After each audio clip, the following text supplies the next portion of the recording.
5 हो गया। चलो बच्चों,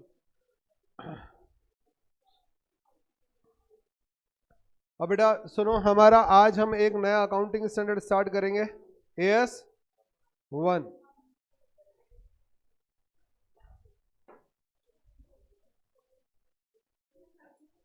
बेटा लिखना किसी को नहीं है, आज मैं लिखवाऊंगा नहीं, क्योंकि लिखवाने में फिर पूरा बहुत लंबा समय जाएगा।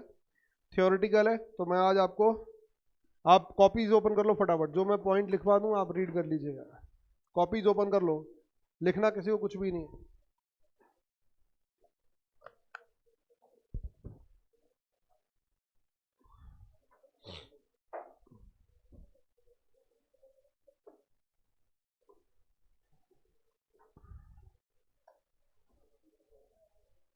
अरे कॉपी ऐसी कहाँ रख रखी है, किताबें रख दो साइड में, कॉपी ओपन कर लो, किताबें बंद कर दो, मैं बोल रहा हूं ना।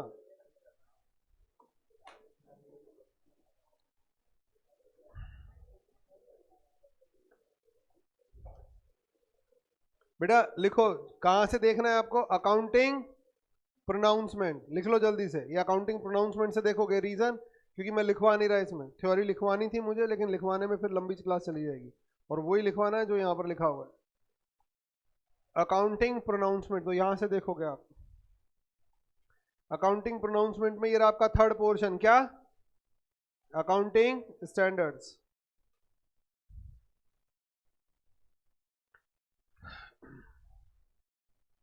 अकाउंटिंग स्टैंडर्ड, तो सारे बच्चे लिखो जल्दी से, meaning of number 1, definition of accounting policy with examples, definition of accounting policy, point number 1, definition of the accounting policy with example। चले आगे।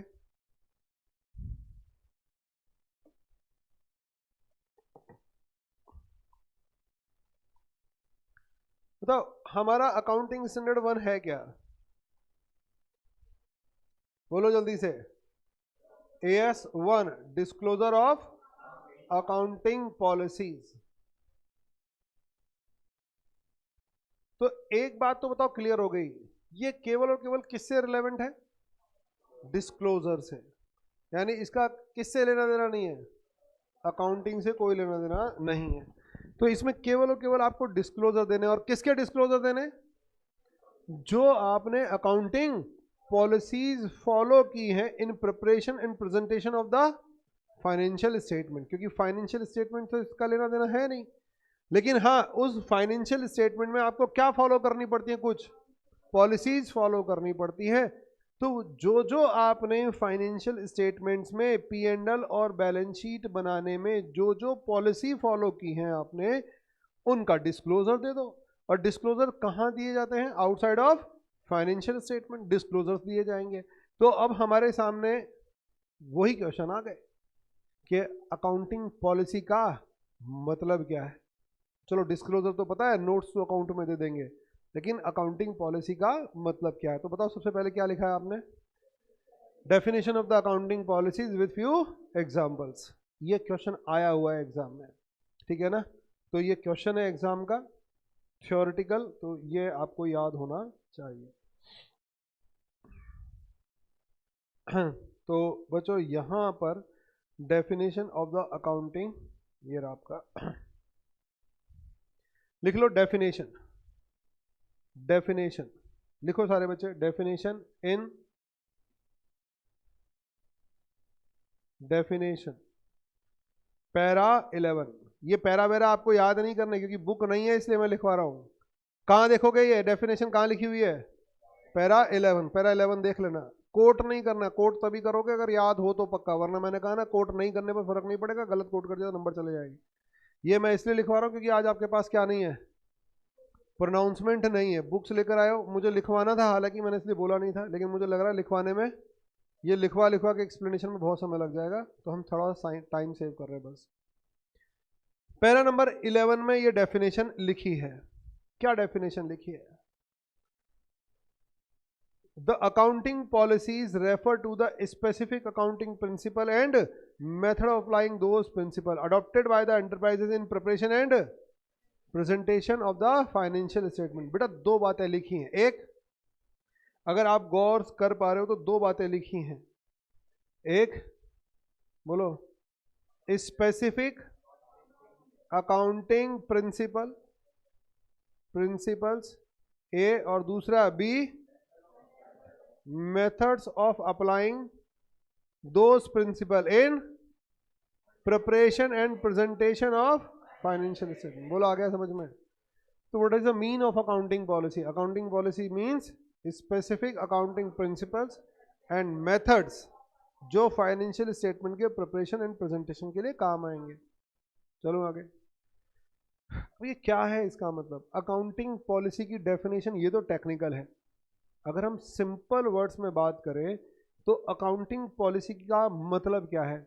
बेटा अकाउंटिंग पॉलिसी का मतलब है कोई भी बोलो स्पेसिफिक अकाउंटिंग प्रिंसिपल. अगर इस ए वाले पॉइंट को स्पेसिफिक अकाउंटिंग प्रिंसिपल को अगर हम सिंप्लीफाई करें तो मैं बोलता हूं कोई भी अकाउंटिंग आइटम, क्या लिखा हुआ है? Specific accounting principle. क्या बोल दो इसे? अकाउंटिंग आइटम, कोई भी accounting item. Methods of applying those principle यानी ऑल्टरनेटिव. समझ में आ गया? बेटा मैं इन दो वर्ड्स की जगह बताओ क्या बोल रहा हूं? Specific accounting principles and methods of applying principle. बताओ पहले को मैं क्या बोल रहा हूं? अकाउंटिंग आइटम और दूसरे को ऑल्टरनेटिव.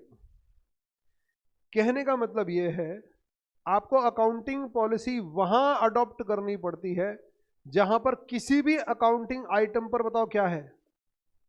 ऑल्टरनेटिव है. किसी भी अकाउंटिंग आइटम के ट्रीटमेंट या वैल्यूएशन पर आपके पास कोई विकल्प उपलब्ध है. फॉर एग्जांपल डेप्रीशिएशन, बताओ क्या है? एक अकाउंटिंग आइटम है या नहीं है? और डेप्रीशिएशन के लिए बताओ आपके पास क्या है? ऑल्टरनेटिव्स है. आप चाहो तो एसएलएम से कैलकुलेट कर सकते हो, चाहो तो डब्ल्यू.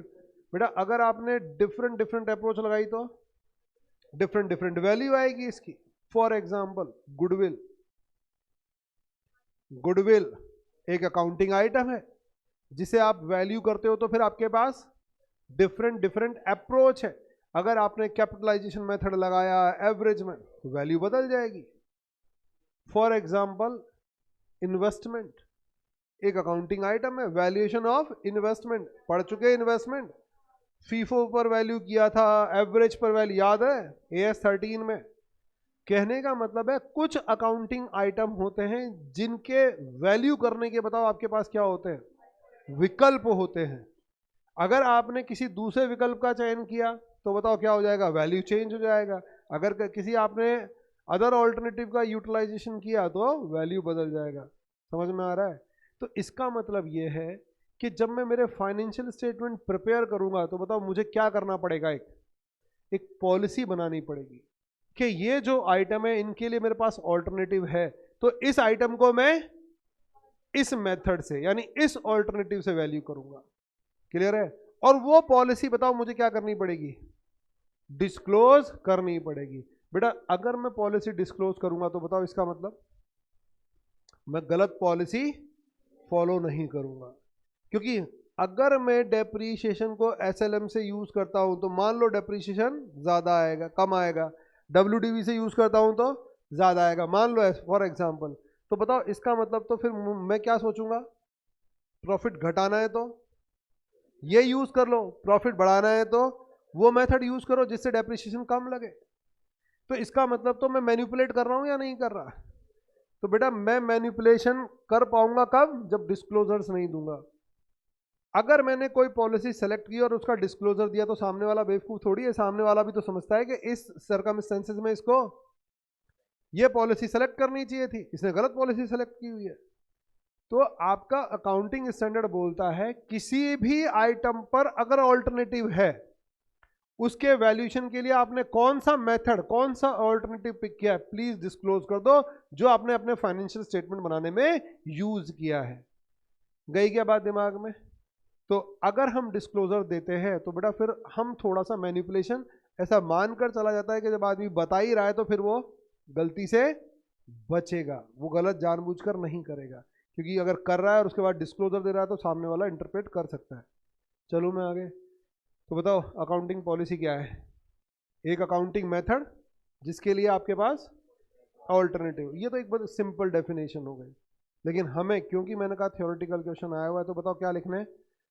डेफिनेशन प्रैक्टिकली लिखनी है। तो बताओ क्या लिखेंगे? Accounting policy means specific accounting principle, यानी specific item, specific accounting item, and the methods यानी alternative, and the methods of applying those items, ठीक है, adopted by the entity in preparation and presentation of the financial. क्या बात समझ में आ गई सबको? विद फ्यू एग्जाम्पल, कुछ एग्जाम्पल के साथ लिखो। तो नीचे लिखो एग्जाम्पल्स, डेफिनेशन के बाद example in para 14, para 14।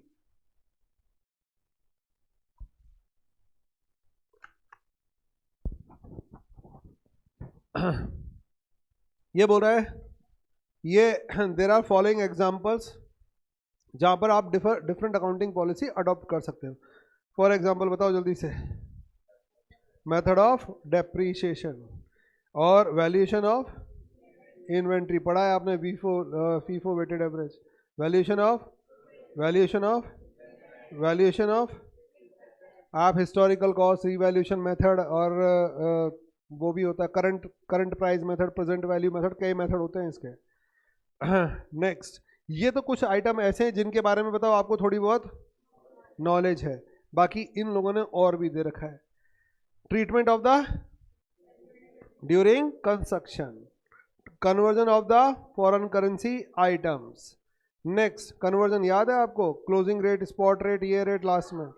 Next, treatment of the retirement benefit, recognition of the profit on long term contracts, treatment of the contingent liability. ये सारे याद करने की जरूरत नहीं है, एटलीस्ट कितने याद कर लेना? 5 बस 5 याद कर लेना कोई से। चले आगे। कोई प्रैक्टिकल नहीं बताया, समझ में आ रहा है नहीं आ रहा? एक थ्योरेटिकल क्वेश्चन बनाया, बताया क्या? Right a short note on definition of the accounting policy and with few examples. बस, तो वो डेफिनेशन लिखनी है जो पैरा नंबर 11 में लिखी हुई है, और ये इसमें से 5 याद कर लेना, और मुझे नहीं लगता याद करने की जरूरत है, सारे नहीं लिखने। डेप्रीशिएशन का हो गया, इन्वेंट्री हो गया, गुडविल हो गया, इन्वेस्टमेंट हो गया, और 5 लिख कर आने, और बाकी याद रह जाए तो 2-4 और चिपका देना है, क्योंकि जब आए थे तो उनके भी डेफिनेशन के साथ 5 एग्जाम्पल आए थे, वो स्टार्टिंग के 5 ही थे बस। गया दिमाग में एक बात? तो ये ऑनलाइन वाले बच्चे जल्दी से बोलो बेटा, एक क्वेश्चन समझ में आ गया? ये आपका क्वेश्चन नंबर 1 हो गया जो आपका आया हुआ, और हमने एएस स्टार्ट भी कर दिया हमारा। अब हम चलते हैं अकाउंटिंग पॉलिसी। बताओ, ये P&L और ये बैलेंस शीट है, इसके प्रिपरेशन एंड प्रेजेंटेशन में कुछ क्या है आपके पास? कुछ आइटम्स आए थे जिनके लिए आपने ऑल्टरनेटिव्स को यूज किया, और आपने उनके लिए डिस्क्लोजर दे दिया। डिस्क्लोजर फॉर एग्जांपल, डेप्रीशिएशन के लिए हमने फॉलो किया SLM, इन्वेंट्री के लिए हमने फॉलो किया फीफो, जो भी आपने फॉलो किया वो आपने बता दिया। बेटा अगला पॉइंट बताओ, क्या हमारा अकाउंटिंग स्टैंडर्ड कुछ ऐसी बातें बोलता है क्या, जब हम अकाउंटिंग पॉलिसी सेलेक्ट करें तो उनको दिमाग में रखें? बोलो। तो सेकंड पॉइंट क्या है बताओ? तो लिखो आप question number 2, right a note on consideration in selection of the accounting policy. बेटा थ्योरेटिकल ये वाला क्वेश्चन आया हुआ है और अभी भी आता है, ये रिसेंट में भी आता है, यानी ये वो नहीं कि भाई बहुत पहले पूछा गया, ये अभी भी पूछा जाता है कंटिन्यूस बेसिस पर। Right A short note on consideration in selection of accounting policy. ठीक है, लिखो पैरा 16 एंड पैरा 17। पैरा 16 नीचे आंसर लिख लो, आंसर पैरा 16 और पैरा 17। पैरा वेरा कोट मत करना, आप तो कंसिडरेबल पॉइंट लिखे आना। चले आगे,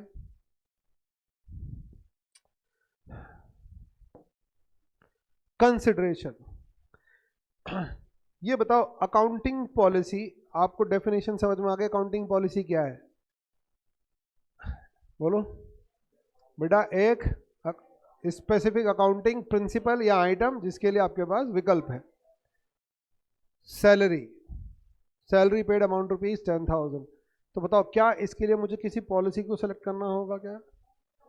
मतलब ही नहीं है। अरे सैलरी दी तो रिकॉर्ड कर दो, नहीं दी और आपकी ड्यू हो गई तो आउटस्टैंडिंग। इसके वैल्यूएशन के लिए कोई रूल नहीं है। सैलरी जितनी बनती है वो आपको पता है एग्रीमेंट से बनेगी। आपने 10,000 रुपये मंथली देने हैं, 20,000 रुपये देने हैं, लाख रुपए देने हैं, वो एग्रीमेंट से बनेगी। यानी सैलरी का वैल्यूएशन नहीं होता, सैलरी तो एक कॉन्ट्रैक्ट से प्री डिटरमाइंड होती है। तो बेटा ऐसे फिगर जो प्री डिटरमाइंड है उनका वैल्यूएशन करने की जरूरत है ही नहीं। रेंट एक कॉन्ट्रैक्ट से, तो हर जगह पॉलिसी सेलेक्ट नहीं करनी होती। कुछ आइटम जहां पर आपको वैल्यूएशन अलग अलग तरीके से करना पड़ सकता है, वहां पर आपको एक पॉलिसी बनानी पड़ती है कि हम ये पॉलिसी लेकर चलेंगे। क्या बताओ एक सिंगल लिस्ट बनाई जा सकती है क्या पॉलिसी की, जो आप हर सर्कमस्टेंसेस में फॉलो करो? बेटा लिस्ट नहीं बन सकती। क्यों नहीं बन सकती? क्योंकि हर बिजनेस एक डिफरेंट एनवायरनमेंट में काम कर रहा। अच्छा चलो, ये एक बिजनेस है, सेम बिजनेस है, सेम कैपिटल है, सेम बिजनेस है, सेम कैपिटल, ये दोनों सेम बिजनेस है और सेम कैपिटल है। एक सिटी में है, एक शहर में है और एक गांव में है। सेम मशीनरीज है, सब कुछ सेम लगा हुआ है। अब ये बताओ, ये अपनी मशीन एसएलएम से डेप्रीशिएट करता है, क्या ये भी एसएलएम से करेगा? सेम बिजनेस है, ध्यान रखना। क्यों बेटा? सेम बिजनेस है, सेम मशीन है, सेम काम है, सेम लोग है, सेम कैपिटल, सब कुछ सेम है। बेटा ध्यान रखना, ये चाहे तो एसएलएम से या फिर किसी और मेथड। समझ में आ गया? क्योंकि ये दोनों अलग अलग एनवायरनमेंट में वर्क कर रहे हैं। क्या इस शहर में डेप्रीशिएट होने वाली मशीनरी पर लगने वाला डेप्रीशिएशन और यहां पर डेप्रीशिएबल मशीनरी पर लगने वाला डेप्रीशिएशन सेम होगा क्या? बेटा सेम हो ही नहीं सकता, चाहे मशीन सेम है। क्यों? क्योंकि आपको नहीं लगता सिटी में जो लेबर होगी वो स्किल्ड होगी? शायद, जिसकी प्रोबेबिलिटी हाई है वो स्किल्ड लेबर होगी, जिसको प्रॉपरली यूज करना आता होगा। वहां पर शायद उतनी स्किल्ड नहीं होगी।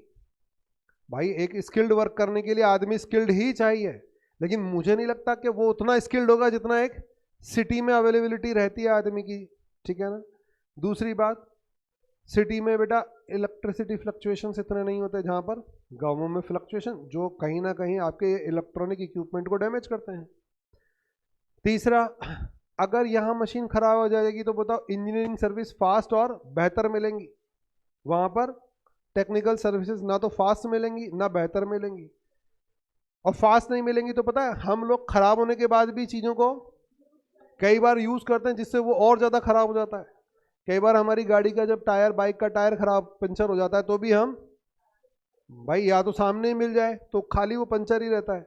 और आपको पता है कई बार आप चला के 2-4 किलोमीटर ले जाते हो तो पूरी ट्यूब बदलनी पड़ जाती है, यानी और डैमेज हो जाती है चीजें।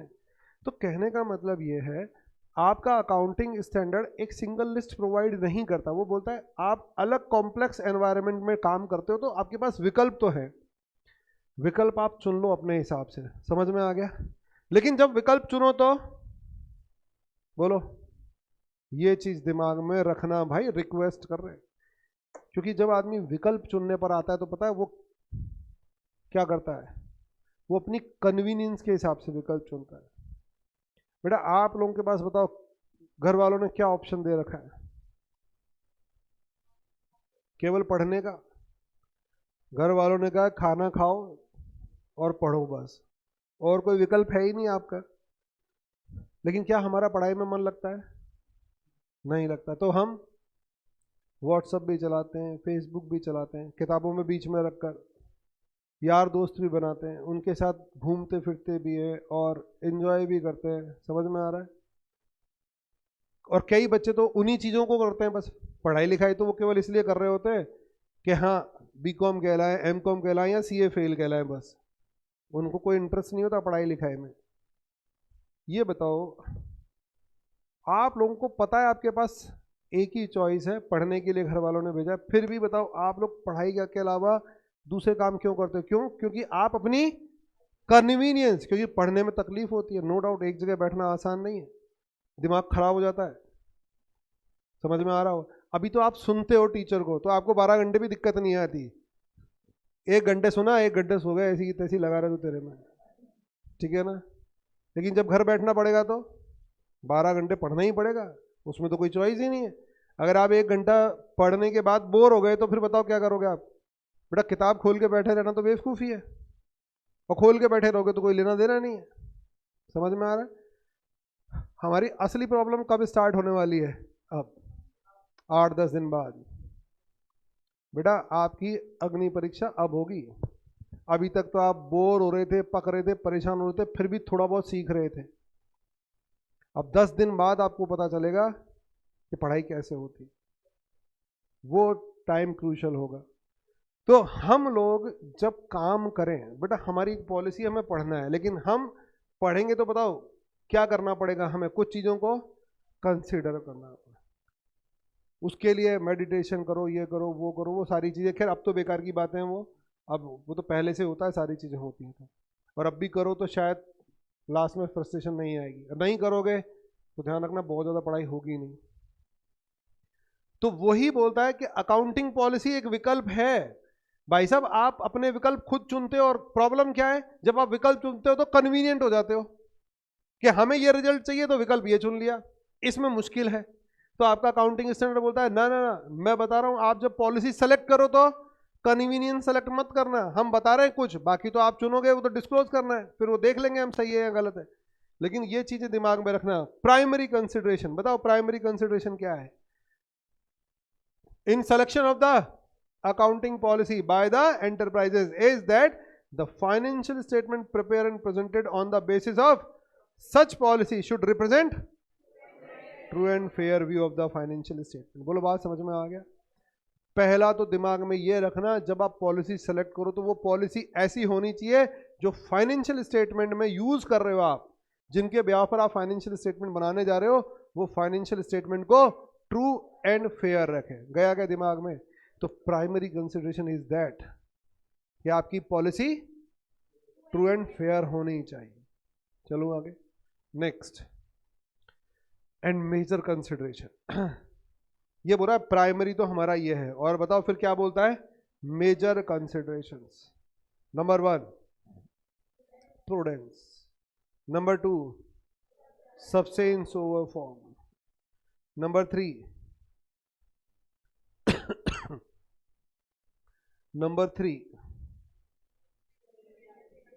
मेटीरियलिटी। ये बोल रहा है पहली कंडीशन तो ये है कि प्राइमरी कंडीशन इज दैट कि आपके financial statement true and fair होने चाहिए। दूसरा major consideration prudence, substance of form और मेटीरियलिटी। जब आप पॉलिसी सेलेक्ट करो तो इन चीज़ों को रिक्वेस्ट है दिमाग में रखना, बाकी आपकी चॉइस है। तो प्रूडेंस क्या है? अब बेटा आप पढ़ लेना, मुझे नहीं लगता मुझे प्रूडेंस पढ़ानी चाहिए। बेटा what is prudence? expected loss as per prudence, expected loss should be recognized immediately and expected future gains should be ignored। बस खत्म हो गया।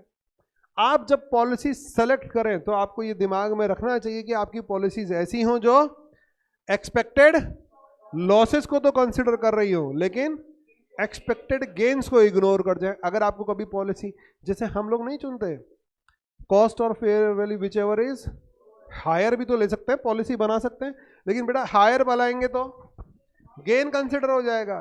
तो हम ऐसे रूल्स बनाते हैं जिसमें लॉस कंसिडर हो जाए। तो वो बोल रहा है जब आप पॉलिसी बनाओ तो primary condition true and fair होनी चाहिए। मेजर कंसिडरेशन जो ट्रू एंड फेयर को रिप्रेजेंट करें वो क्या है?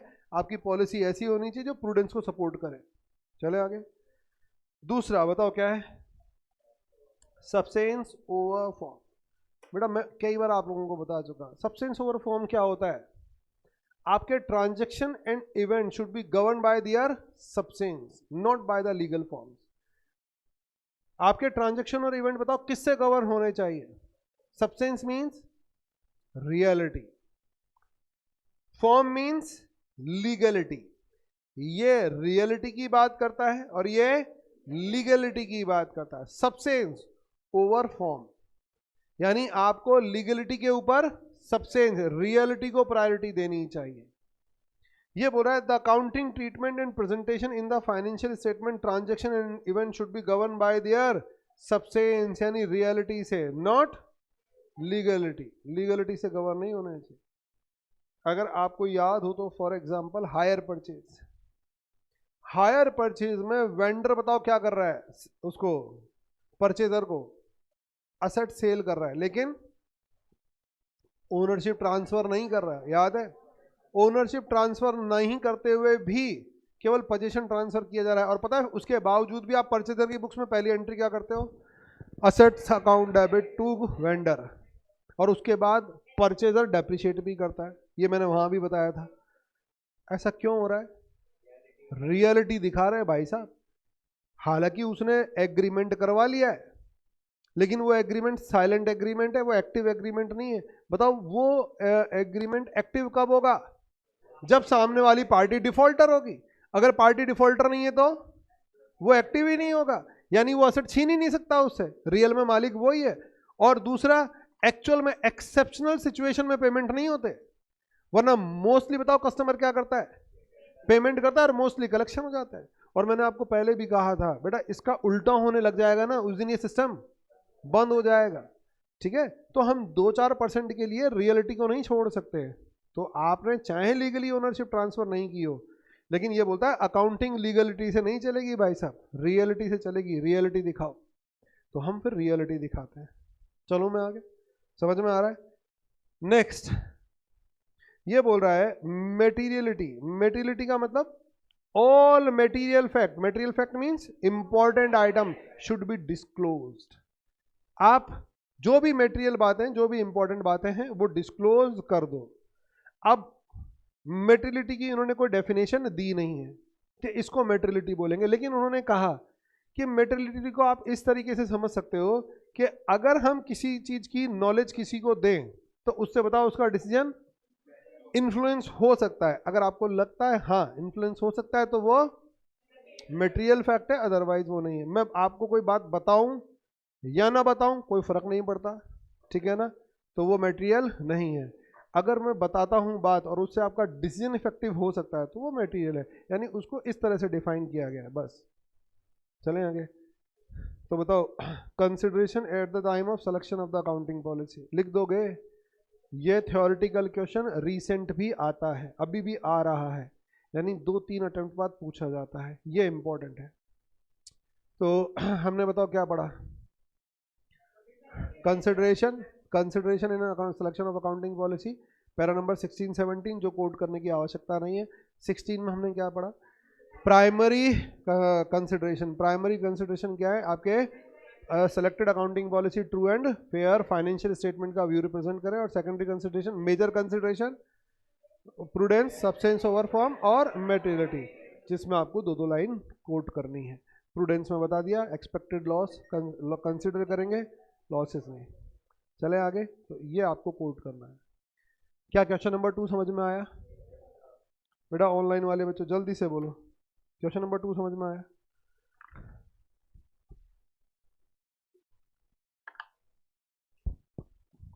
तीसरा क्वेश्चन लिखो फटाफट, राइट अ नोट ऑन। बेटा तीसरा क्वेश्चन लिखो सारे बच्चे, write a note on fundamental accounting assumptions. Fundamental accounting assumptions, write a note on fundamental accounting assumptions. तो नीचे आंसर में लिख लो para number 9 and 10, para number 9 and 10, write a short note on fundamental accounting assumptions.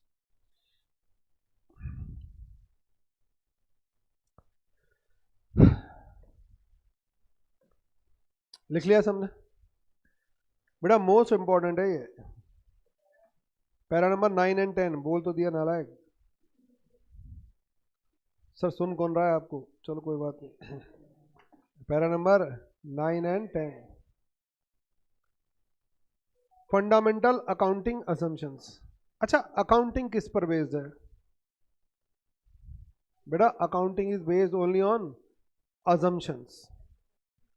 पूरी accounting, शायद आपको 11th class में सबसे पहले यही पढ़ाया गया था कि ये अजम्पशन होती है, वो अजम्पशन होती है, ये होती है, शायद याद आ रहा हो तो बताओ अकाउंटिंग किस पर बेस्ड है? अजम्पशन पर बेस्ड है। आ गया?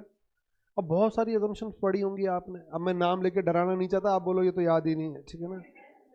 हमने काफ़ी सारी अजम्पशंस पढ़ी होंगी जिसमें आपके टीचर्स ने कहा होगा इन अजम्पशंस को कन्वेंशंस, ये कन्वेंशंस हैं, ये अजम्पशंस हैं, ऐसा कुछ रहा होगा।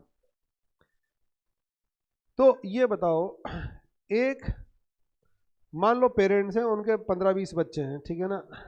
अब होते हैं आज की तारीख में, आपको पता ही है बेटा, आज भी होते हैं, एग्जाम्पल नहीं, प्रैक्टिकलिटी बता रहा हूँ, इससे भी ज्यादा होते हैं। अब मैं फोटो दिखा दूंगा तेरे को विद फैमिली, चलो। तो मान लो इनके कुछ बच्चे हैं, ठीक है ना। अब ये बताओ, इन पेरेंट्स को क्या इनके सारे बच्चे प्यारे होंगे क्या? बेटा नहीं होते, नालायको, नहीं होते। हम तो 3 हैं, हम 3 में छांट रखा है घर वालों ने, ठीक है। सबसे छोटे वाले को ही पूछते हैं लेना देना जो भी है, हम तो बेचारे केवल घंटे हैं बस बजाने के काम आते हैं बस।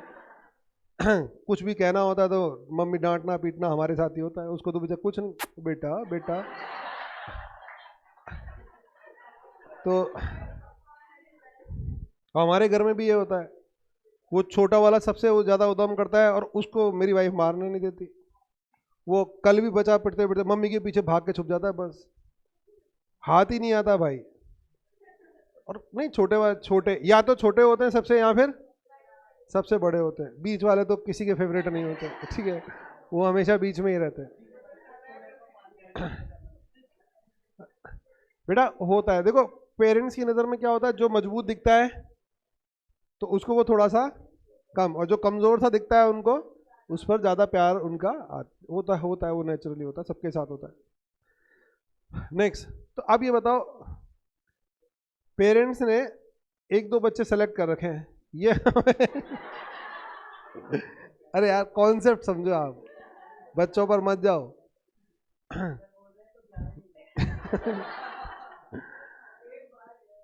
देखो, तो ये मान लो कोई 1-2 बच्चे फेवरेट हैं, आ गया समझ में। तो पूरी फैमिली में कोई एक आध बच्चा फेवरेट है। ऐसे ही आपका अकाउंटिंग स्टैंडर्ड, क्यों? क्योंकि या तो वो बहुत ज्यादा रेस्पॉन्सिबल है, समझ में आ गया, या फिर बहुत ज्यादा कमजोर है। मैंने कहा ना, 2 चीज होती है, या तो फैमिली में कोई अगर प्रायोरिटी पर जाता है तो उसके पीछे 2 ही रीजन होते हैं, या तो वो बहुत ही एक्स्ट्रा ऑर्डिनरी रेस्पॉन्सिबल पर्सन है तो फैमिली के सारे मेंबर पसंद करते हैं, या फिर वो एक्स्ट्रा ऑर्डिनरी कमजोर है, बाकी सारे मजबूत है, तो उनके कंपैरिजन में फिर वो लगाव अपने आप हो जाता है। बेटा हमारा अकाउंटिंग स्टैंडर्ड भी वही भेदभाव यहां पर करता है। हमारा एएस बोलता है कि वो जो आपकी अकाउंटिंग किस पर बेस्ड है, असम्पशंस पर बेस्ड है, यानी वो जो फैमिली मेंबर्स हैं उसमें से कुछ फैमिली मेंबर हमें ज्यादा पसंद है, और उन्हीं को इन लोगों ने क्या नाम दे दिया, फंडामेंटल अकाउंटिंग असम्पशंस। समझ में आ रहा है? ये बोलते हैं हमें ये असम्पशंस जो अकाउंटिंग में काम में ली जाती है ज्यादा पसंद है। ज्यादा क्यों पसंद है? क्योंकि ये मोर रेस्पॉन्सिबल है। इन्होंने ही बताओ अकाउंटिंग का क्या ले रखा है, भार ले रखा है। अगर ये ना होती तो कुछ भी ना होता, ठीक है ना। ये इस बोल रहा है, मैं नहीं बोल रहा। अगर ये ना होती नहीं, असम्पशन की बात कर रहा हूं, क्या बात है। ये ना होती, कौन? ये सामने जो दिख रही है। ये ना होती तो कुछ भी ना होता, ये एस का मानना है। चल नेक्स्ट बताओ, पहली असम्पशन, दूसरी और एक्रूअल। ये 3 फंडामेंटल अकाउंटिंग अजम्पशन है, कंप्लीट अकाउंटिंग अजम्पशन पर बेस्ड है, जिसमें से ये 3 को प्रायोरिटी देता है। बोलता है ये 3 ना होती तो कुछ भी नहीं होता, तो इसीलिए हमारी प्रायोरिटी पर है, और इसको नाम क्या दे दिया इन्होंने, फंडामेंटल। अब सर ये प्रायोरिटी पर कैसे? बेटा अगर ये बताओ, गोइंग कंसर्न अजम्पशन किसी ने ना सोची होती, गोइंग कंसर्न अजम्पशन ना, going concern means what, life of the business is indefinite, there is neither the intention nor the need, आपको पता है, to liquidate the business venture in foreseeable future, आपको ना तो बंद करना है, ना इच्छा, ना इंटेंशन।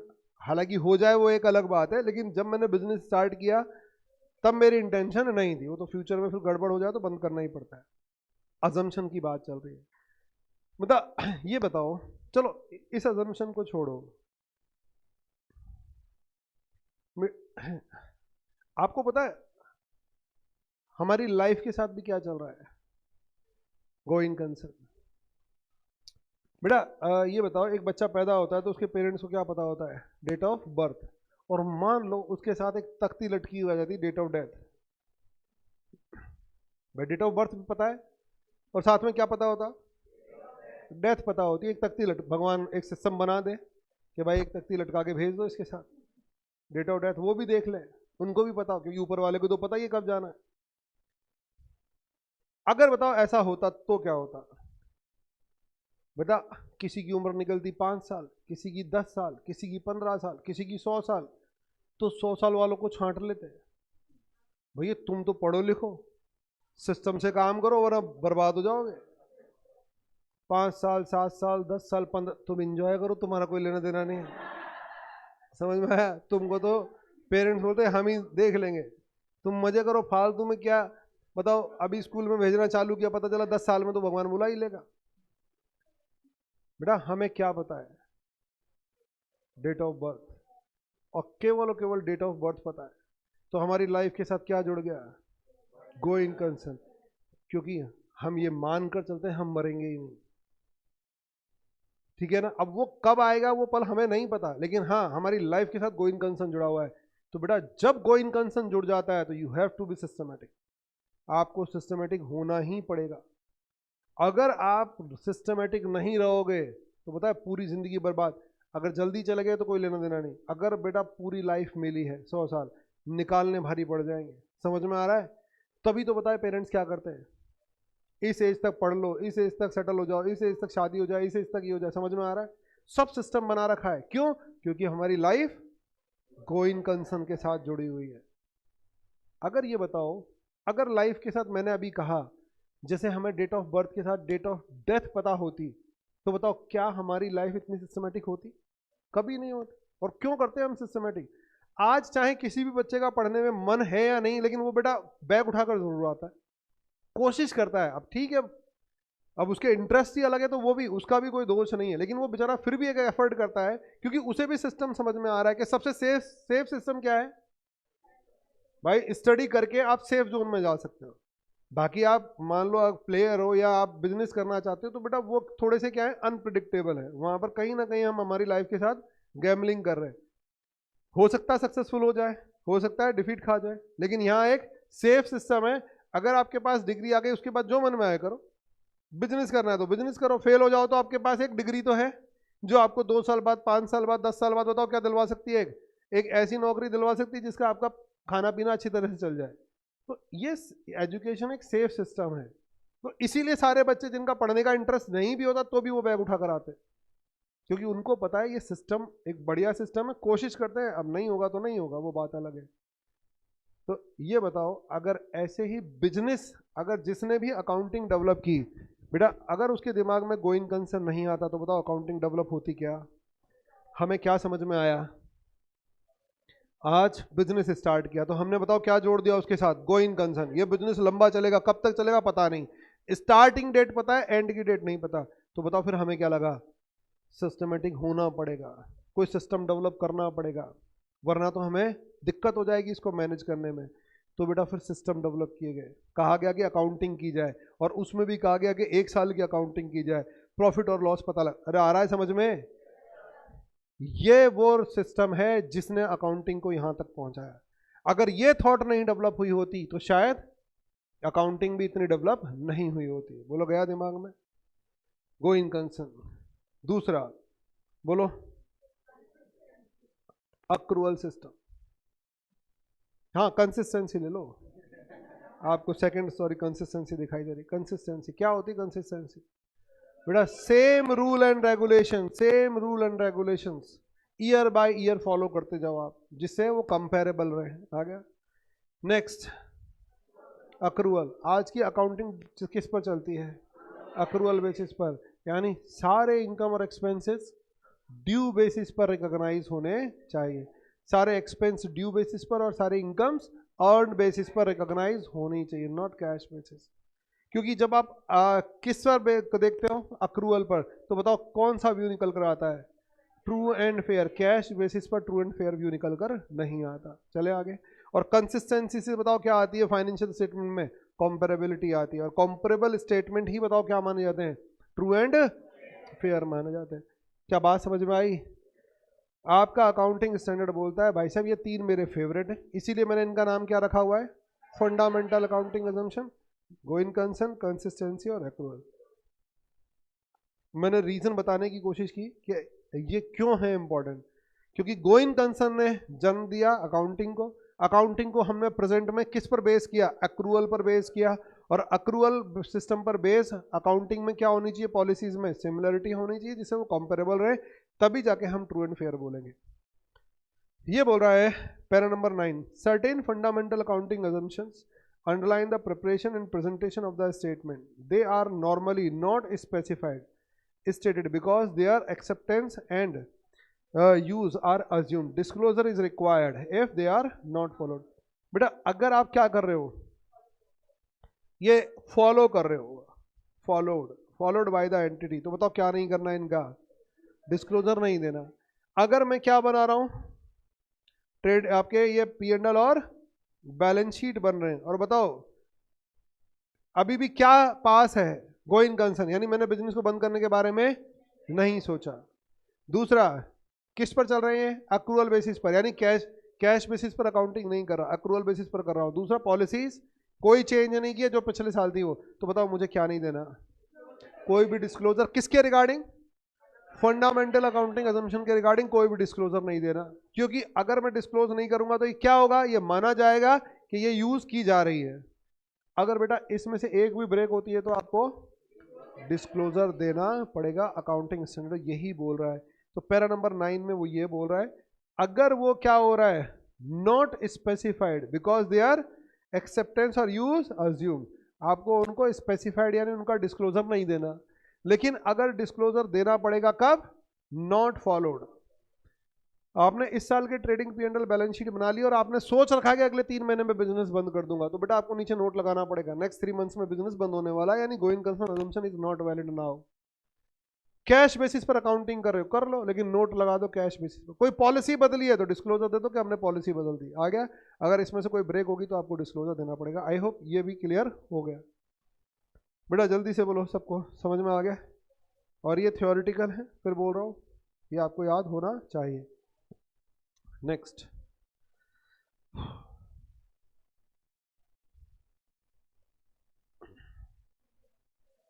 बेटा लिखो यहाँ पर डिस्क्लोजर, ये आपको पढ़ने हैं, disclosure of the accounting policies लिखो। नेक्स्ट, इस पर कोई क्वेश्चन? एक क्वेश्चन है, मैं लास्ट में बता दूंगा। ये हेडिंग लिख लो यहाँ पर, point number 4, disclosure of the accounting policy.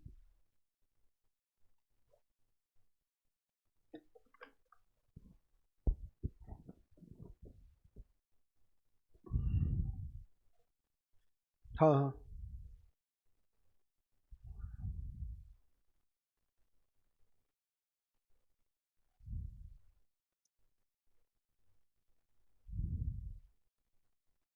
चले आगे। बेटा जल्दी से लिख लो, इसमें आपको पढ़ना क्या है?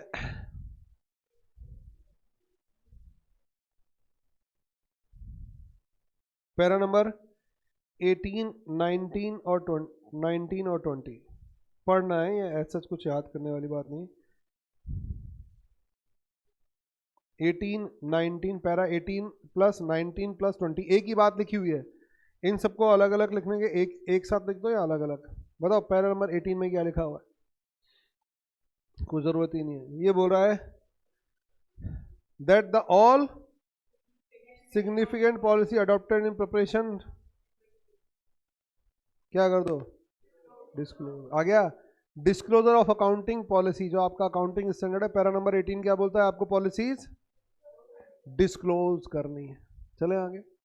अब ये पूरा देखो सिस्टमेटिक लिखा हुआ है, क्या लिखा हुआ है, in preparation and presentation followed by the entity in preparation and presentation of the financial statement. आ गया समझ में, तो वो थोड़ा सा आपको टेक्निकली देखना पड़ेगा। Such disclosure should be part of financial statement. ध्यान रखना, अगर आपने डिस्क्लोजर नहीं दिया तो बताओ क्या नहीं माना जाएगा, कंप्लीट फाइनेंशियल स्टेटमेंट नहीं माने जाएंगे वो। क्यों? क्योंकि आपका पैरा नंबर 19 क्या बोल रहा है, ये पार्ट है फाइनेंशियल स्टेटमेंट का डिस्क्लोजर। तो आप अगर डिस्क्लोजर नहीं दो और आप बोल दो साहब हमने P&L बैलेंस शीट बना दिया, और आप सोचोगे हमारे फाइनेंशियल स्टेटमेंट कंप्लीट हो गए, नो, क्योंकि पैरा नंबर 19 में साफ लिखा हुआ ये क्या है, पार्ट ऑफ फाइनेंशियल स्टेटमेंट। तो दैट्स व्हाई डिस्क्लोजर कंपल्सन। कहां देना है, एट वन प्लेस। आ गया समझ में, डिस्क्लोजर कहां देना है, एट वन प्लेस, एक ही जगह पर देना है। मान लो एंटिटी बेवकूफ बनाने की कोशिश करे, वो बोल रहे साहब हमने एक ही जगह बता दिया P&L और बैलेंस शीट, ये फाइनेंशियल स्टेटमेंट हो गए मेरे, और यहां पर बताओ डिस्क्लोजर्स देने। हो सकता है आपको कई चीजें बतानी हो डिस्क्लोजर में, पॉइंट नंबर 1 में कुछ बता दिया, 2 में कुछ बता दिया। वो बोल रहे हैं कि ऐसा नहीं है कि एक डिस्क्लोजर डेप्रीशिएशन के लिए हमने पॉलिसी SLM फॉलो की, फिर आप कुछ और बताने लग गए, और फिर यहां पर आके आपने इन्वेंट्री के लिए हमने ये पॉलिसी फॉलो की। समझ में आ रहा है, कहां बताना है आपको, P&L balance sheet disclosure. Disclosure क्या है आपके, पार्ट ऑफ फाइनेंशियल स्टेटमेंट। कहां पर, एट वन प्लेस, किसी एक जगह पर। Policies, accounting policies followed by entity for depreciation SLM, for investment अगर है तो, ये मान लो आपका एवरेज, फॉर इन्वेंट्री फीफो, समझ में आ गया, फॉर गुडविल अगर गुडविल है तो। यानी जितने भी आपके आइटम हैं जिनके पास आपके लिए क्या थे, विकल्प थे, और आपने किस विकल्प का सिलेक्शन किया है, वो कहां बताना पड़ेगा, एक ही जगह पर बताना पड़ेगा आपको, सबके बारे में। अलग अलग शेड्यूल, अलग अलग नोट्स, अलग अलग नहीं लगाओगे। As a part of financial statement should be disclosed as one place. गया क्या दिमाग में, एक ही जगह पर दिखाना है। चले आगे। तो हमने बता 3 पैरा में क्या देखा, जल्दी से बोलो।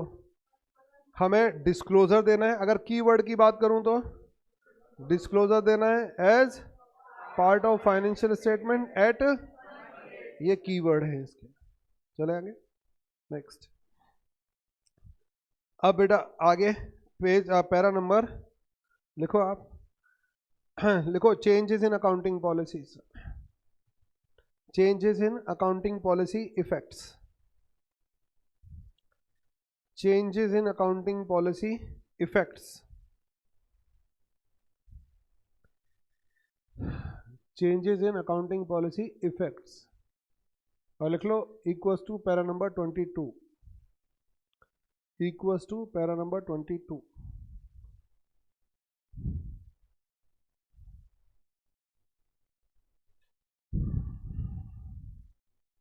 लिख लिया, ये याद करना है आपको, ये पैरा नंबर 22 ये आपको याद होना चाहिए। क्या है देख लो आपको, any change in accounting policy which has material effect should be disclose. क्या अब एक क्वेश्चन उठता है, क्या हम accounting policies in future change कर सकते हैं क्या? बेटा अभी तो आपने पढ़ा था फंडामेंटल अकाउंटिंग अजम्पशंस, कंसिस्टेंसी, क्या पॉलिसी चेंज कर सकते हैं? हाँ चेंज कर सकते हैं भाई, कंसिस्टेंटली फॉलो करेंगे कोई प्रॉब्लम नहीं है, लेकिन चेंज कर सकते हैं। अब किन सर्कमस्टेंसेस में चेंज होगा वो आपका AS1 नहीं बताता, वो AS5 बताता है। जब हम एडवांस में पढ़ेंगे तो वहां आपके सामने आएगा। आप कुछ सर्कमस्टेंसेस में अपनी अकाउंटिंग पॉलिसीज को चेंज कर सकते हो। शायद आपने कहीं पढ़ा भी होगा, शायद फाउंडेशन में, कि 3 situation. Number 1, as per law, अगर कानून बदल जाए, as per new provision of accounting standard, अगर अकाउंटिंग स्टैंडर्ड बदल जाए, या when new policy will reflect more true and fair view of the financial statement. समझ में आ गया बेटा? लॉ बदल गया तो बदल दो, कोई दिक्कत नहीं है। कानून बदल गया तो बदल दो, कोई दिक्कत नहीं है। या मान लो हमारे अकाउंटेंट ने पास में क्या किया था, गलत पॉलिसी सेलेक्ट कर ली थी, आज आप बोल रहे हो कि भाई पास्ट में तो पॉलिसी गलत सेलेक्ट हो गई, एक नया अकाउंटेंट आया वो तो बोल रहा है नहीं, तो आप पॉलिसी बदल सकते हो। लेकिन जो थर्ड केस है उसमें आपको फिर क्या देने पड़ते हैं, जस्टिफिकेशन देने पड़ेंगे। भाई आपको ऐसा क्यों फील हो रहा है, फिर आपको रिलेवेंट अथॉरिटी को कन्विंस करना पड़ेगा कि पास पॉलिसी खराब थी। पहले 2 में तो कोई जस्टिफिकेशन नहीं है, लेकिन तीसरे में जस्टिफिकेशन है। हालांकि हम उसकी बात नहीं कर रहे। आपका अकाउंटिंग स्टैंडर्ड 1 बताओ क्या किन का डिस्कशन नहीं करता, उन सर्कमस्टेंसेस का डिस्कशन नहीं करता जिसमें चेंज होते हैं। वो केवल इतना सा बोलता है अगर चेंज किया तो ना इफेक्ट्स को डिस्क्लोज कर दो, इफेक्ट्स शुड बी डिस्क्लोज, उनके बदलाव से क्या इफेक्ट आया प्लीज वो बता दो आप, ठीक है। नेक्स्ट, मैंने हमेशा कहा आपको जब एक पैरा हो तो बेटा कभी भी क्या मत करना, घर पर एक साथ रीड मत करना, क्या कर लेना उसके पॉइंट नंबर 1, पॉइंट नंबर 2, इस तरह से आप लाइनों को, तो आपके लिए क्या हमेशा कन्वीनियंट रहेगा। तो any change in accounting policy which has material effect should be disclose, वो डिस्क्लोज कर देना चाहिए। आप चेंज करते हो, कब चेंज होगा मैंने कहा वो हम AS 5 में बात करेंगे। The amount by which any item, ये पॉइंट नंबर 1 हो गया, ये पॉइंट नंबर 2 हो गया। The amount by which any item in financial statement is affected by such change should be disclose. क्या बोल रहा है?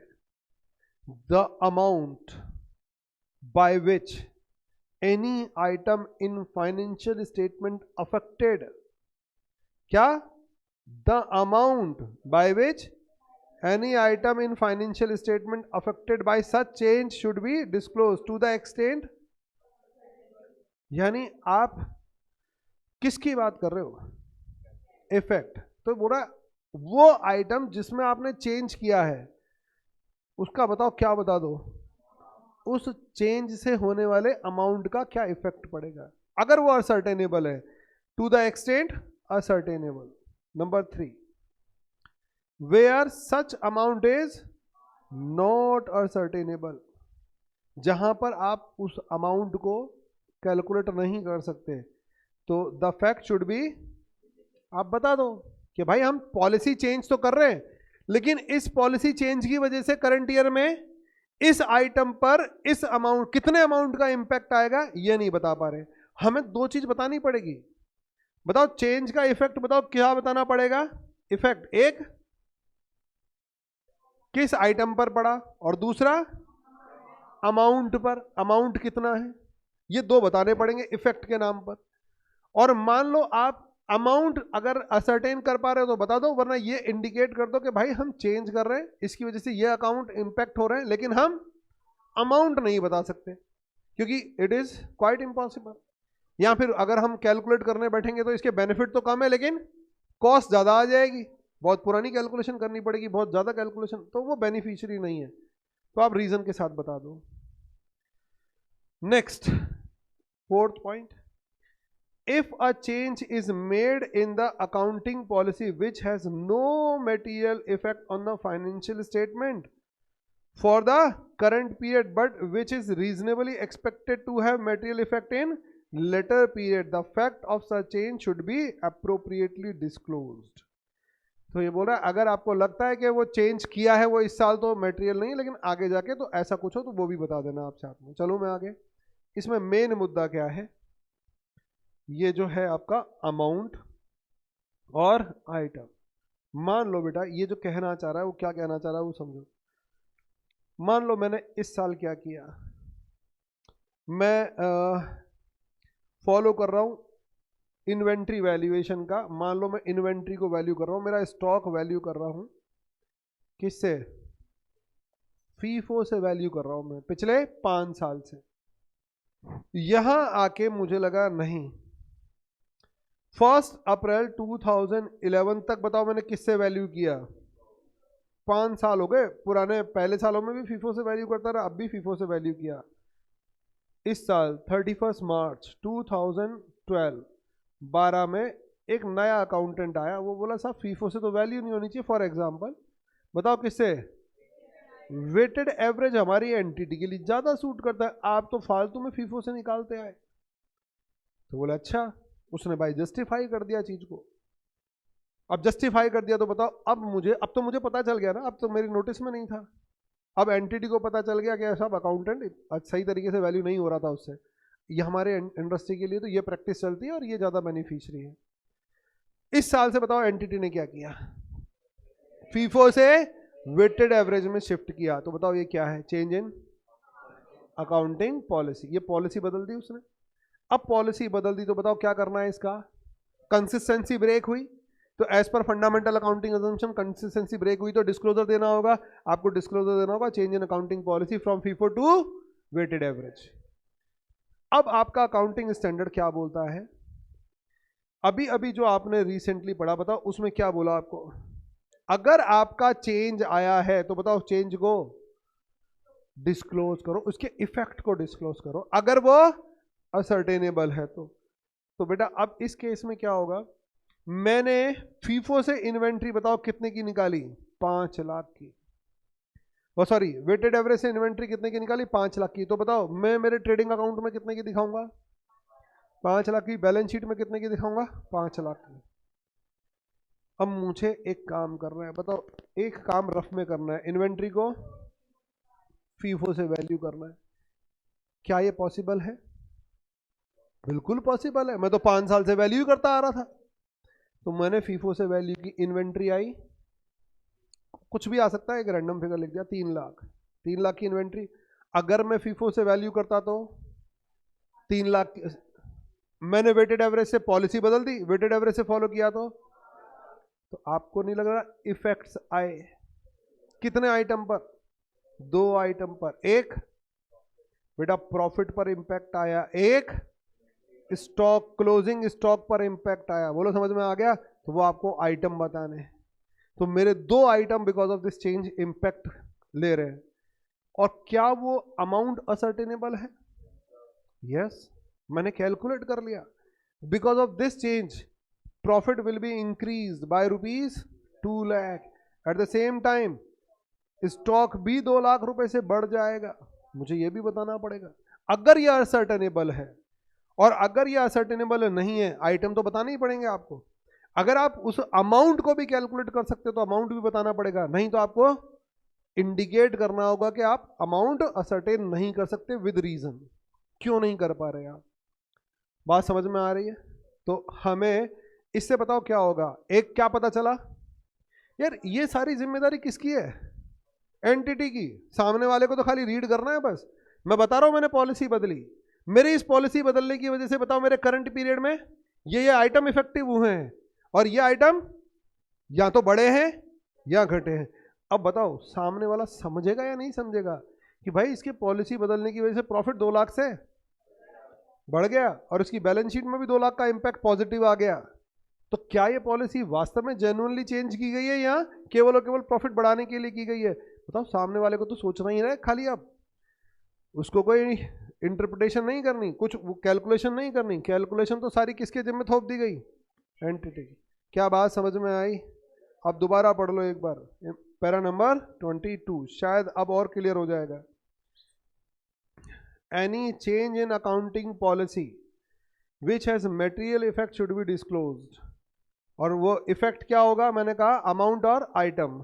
The amount by which any item in the financial statement affected by the such change should be disclosed to the extent ascertainable। अभी मैंने वो पूरी कहानी करके दिखा दी आपको। where such amount is not ascertainable wholly or in part the fact should be disclosed। अगर वो मटेरियल नहीं है तो आपको ये बताना है कि वो मटेरियल नहीं है। आ गई कहानी समझ में? बेटा ये आपका क्या कंप्लीट हो गया। ये मेन प्रिंसिपल क्या होते हैं, इसी की समरी दोबारा बना के ये लोग पकड़ा देते हैं। तो ये बताओ क्या हो गया इसमें, हमारा अकाउंटिंग स्टैंडर्ड 1 कंप्लीट हो गया। क्या समझ में आया? मैंने यहाँ से अब मैं लिखवाता यही सारी चीजें, फिर ये जस्ट डबल टाइम लगता तो हाफ टाइम। पहला क्वेश्चन क्या था जल्दी से बताओ?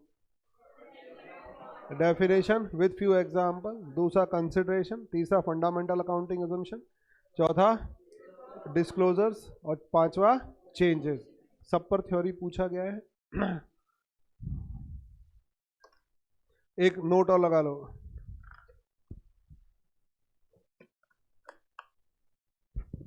एक नोट और लगा लो, note disclosure of accounting policy, disclosure of accounting policy, disclosure of accounting policy is not a remedy. Disclosure of accounting policy is not a remedy of wrong treatment, of any item. Disclosure of accounting policy is not a remedy of wrong treatment of any item.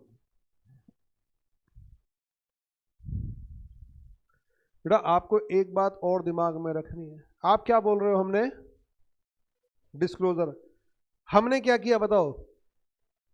गलत policy select कर ली और क्या बोल रहे हैं हम? कर तो दी डिस्क्लोज। समझ में आ गया? एक आदमी ने खून कर दिया और थाने पहुंच गया, बोल बता तो रहा हूं मैंने कर दिया। तो ये कोई तरीका थोड़ी है, काम तो गलत ही है। अब ये थोड़ी कि तुमने बता दिया और तुम फिर बहादुर बन जाओ कि सब मैंने गलत काम किया और बता दिया ना। ध्यान रखना, अगर आपका अकाउंटिंग स्टैंडर्ड इसमें मेंशन नहीं है लेकिन इनडायरेक्टली वो ये है कि अगर आपने रॉन्ग सिलेक्शन पॉलिसी किया और वो डिस्क्लोज कर दिया तो वो आपको इस जो भी पेनल्टी इंपोज की जाएंगी उनसे छुटकारा नहीं देगा। समझ में आ गया? तो डिस्क्लोजर, अगर मान लो कोई क्वेश्चन बोले साहब एक पॉलिसी सेलेक्ट की और डिस्क्लोज कर दी, तो बताओ क्या वो AS 1 के हिसाब से जस्टिफाइड है? तो answer no. Disclosure of the wrong accounting treatment कभी भी क्या नहीं हो सकता? कोई रेमेडी नहीं हो सकता, कोई जस्टिफिकेशन नहीं हो सकता। तो ये चीज हमारे दिमाग में होनी चाहिए। चलें आगे।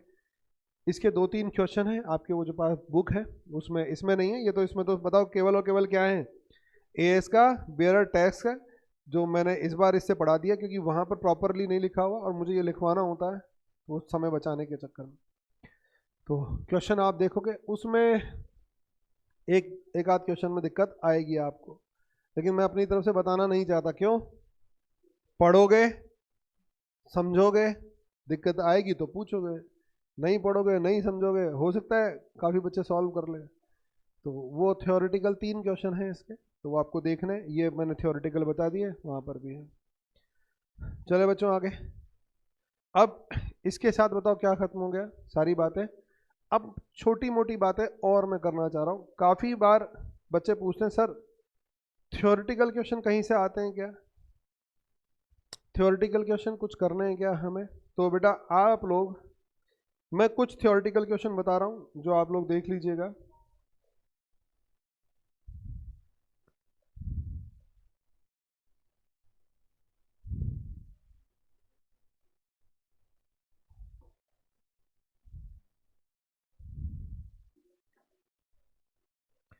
बेटा लिख लो, आप अपनी कॉपी में लिख लो जल्दी से। कुछ थ्योरेटिकल क्वेश्चन मैं बता रहा हूँ। अकाउंटिंग प्रोनाउंसमेंट से क्या पढ़ना है? लिख लो अकाउंटिंग थ्योरेटिकल क्वेश्चन, इंपॉर्टेंट है ये। काफी बच्चे पूछते हैं, आप ये जो मैं बता रहा हूँ वो पढ़ लेना। लिख लो आप accounting pronouncement part 1, accounting pronouncement part 1।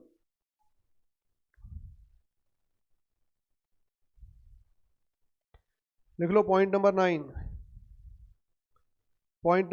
Page number 1.3, page number part 1 page number 1.3 point number 9 क्या है बताओ इसके बारे में?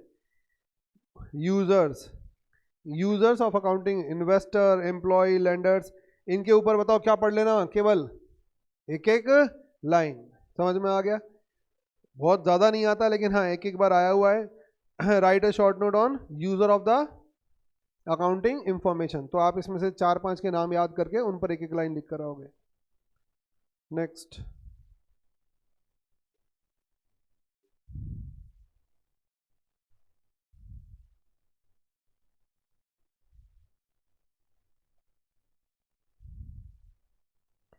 लिखो मेटीरियलिटी, अगला पॉइंट लिखो materiality.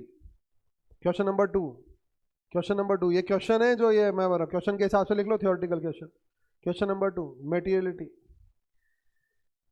Page number 1.7, 1.7, point number 30, point number 30।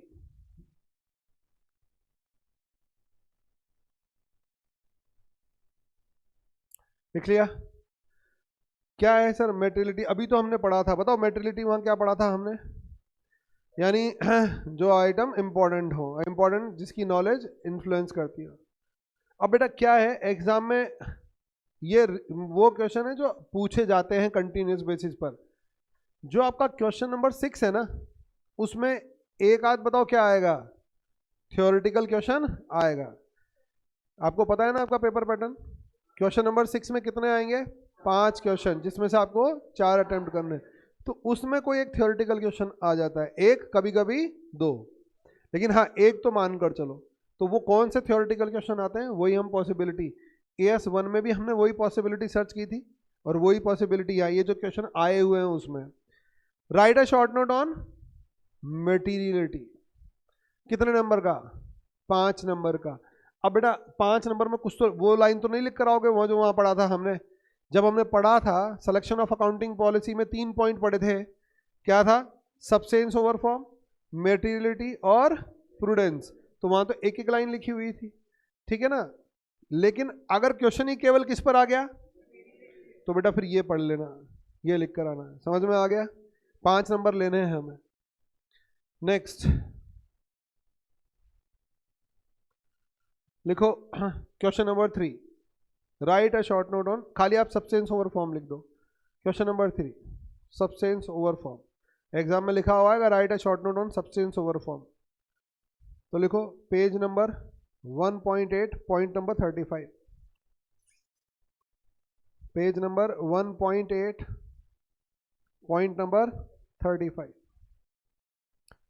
Substance over form. वहां एक लाइन पढ़ी थी हमने, ठीक है ना, in financial statement transaction event should be govern by there substance not by the legal form. बेटा लेकिन बताओ वो तो जब हम क्या लिख रहे हैं कंसिडरेबल पॉइंट, तो उसमें तो वो लंबा पैरा बन जाता है, लेकिन यहाँ पर खाली क्या लिखना है, शॉर्ट नोट लिखना है सब्सटेंस ओवर फॉर्म पर। तो वही चीज है, लेकिन यहाँ फिर फ्यू एग्जांपल्स है, तो आप इसको रीड कर लीजिएगा 5 नंबर का। नेक्स्ट, इसी के आगे लिखो question number next, right a short note on neutrality. Financial statement neutral होने चाहिए, इस पर ये 4 लाइन लिख कर आओगे। वही ऊपर वाला पेज लिख लो, page number 1.8, page number 1.8, point number 36। आ गया समझ में? ये यहां से देख कर जाओगे। नेक्स्ट अगला लिखो फटाफट, question number next, prudence. Question number next, prudence, right a short note on prudence, point number 37। Prudence वहां हमने लिखा था वो एक्सपेक्टेड लॉस, ये वो गेन, ठीक है ना, वहाँ एक लाइन, लेकिन वहाँ क्वेश्चन अलग था। यहाँ स्पेसिफिकली किस पर आ गया, प्रूडेंस पर। तो बेटा ये 5 नंबर चाहिए आपको, तो ये लिख कर आना है। सेंस वही है लेकिन थोड़ा सा बड़ा करके लिखा हुआ है बस। Prudence, page number 1.8, point number 37। अब इसमें तो बहुत सारे पॉइंट है, लेकिन जो एग्जाम में आए हुए हैं, ऐसे तो सारे ही पढ़ने पड़ेंगे, लेकिन पढ़ने की जरूरत नहीं है। जो एग्जाम में पास में पूछे गए केवल हम उन्हीं की बात कर रहे हैं। Next point number next, point number next, page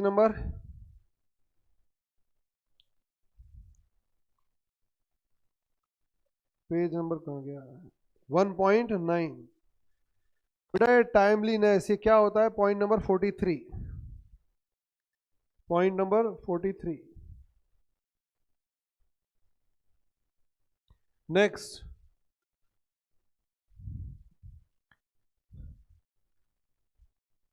page number 1.10, point number 46, point number 46।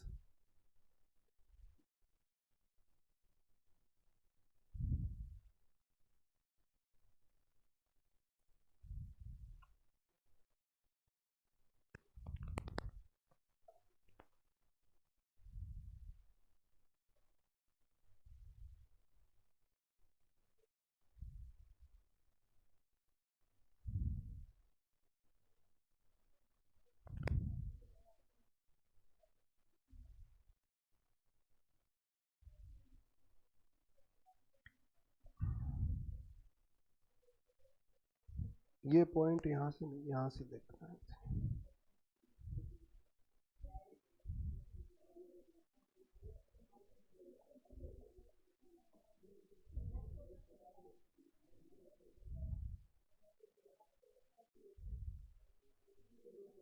बेटा अब है ना ये वहां से क्या पॉइंट बड़े बड़े हैं, तो आप यहां देखो इसमें, ये रहा आपका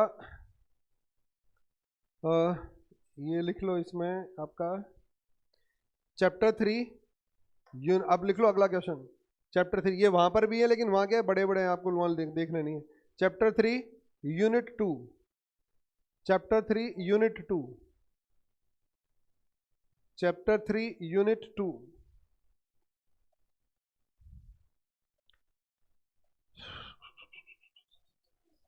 page number 2.27, page number 2.27। Summary लिख लो, समरी। ये समरी रीड करनी है। अब ये वहां पर देखोगे तो बड़े बड़े, यहां पर इन्होंने शॉर्ट में, अगर कभी क्वेश्चन आ जाए तो यहां से component of financial statement read करने। अब इसमें कुछ नहीं है, ये सारे एक एक बार पढ़ने हैं आपको, कोई तोते की तरह रटने की भी जरूरत नहीं, ऐसा नहीं कुछ भी। यूजर ऑफ फाइनेंशियल स्टेटमेंट वहां लिखा हुआ था, तो वहां बड़ा बड़ा यहां पर इन लोगों ने एक एक लाइन लिखी हुई है। Next fundamental accounting assumptions. Next qualitative characteristics of the financial state, सबको मत लिखना, ये सारे समरी पढ़ लेना, ये सब में शॉर्ट में। Element of financial statement, measurement of elements, ठीक है ना, और फाइनेंशियल कैपिटल मेंटेनेंस। बस ये आप कुछ पॉइंट ये यहां से देख लेना। ये वहां पर भी है, लेकिन वहां पर इन्होंने रायता बिखेर रखा है। 5 नंबर का कभी इनमें से पूछा जा सकता है।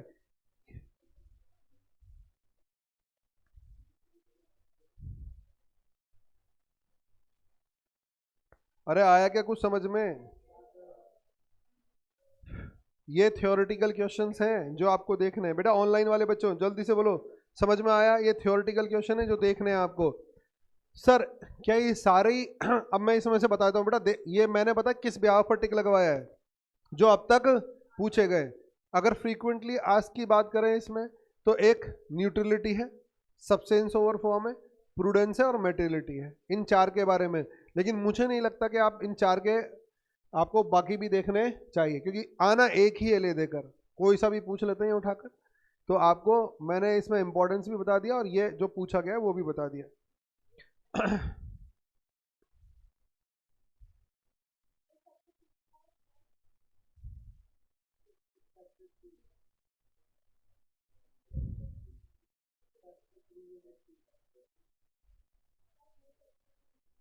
क्या चीज बेटा? चैप्टर 3 यूनिट 2, यूनिट 2 है, चैप्टर 3 यूनिट 2।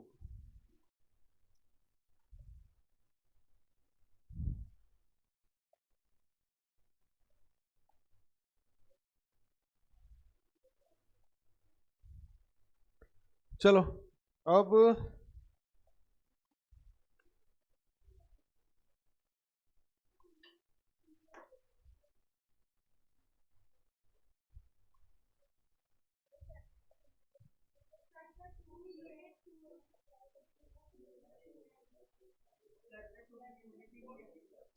बेटा ये देखो, मैं यहां दिखा रहा हूं जो मैं, देखो चैप्टर 1, चैप्टर 2, चैप्टर 3। अब ठीक है, जो है वो लिखिए बेटा, ये यहाँ पर जो दिख रहा है वो लिखा रहा हूँ मैं। आप अपने हिसाब से लिख लो, अगर बुक में कुछ और है, मुझे तो यहाँ जो दिख रहा है मैं उस हिसाब। पेज नंबर क्या लिखा आपने? बस बात खत्म, पेज नंबर तो वही है ना। अब जो भी लिखना है वो लिख लो अपने हिसाब से। बेटा अब थोड़ी देर रुक जाओ, मुझे देखने दो ये चैप्टर चैप्टर कर।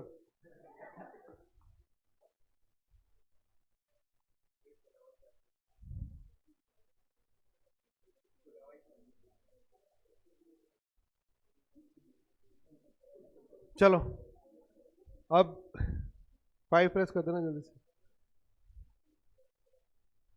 अब एक बात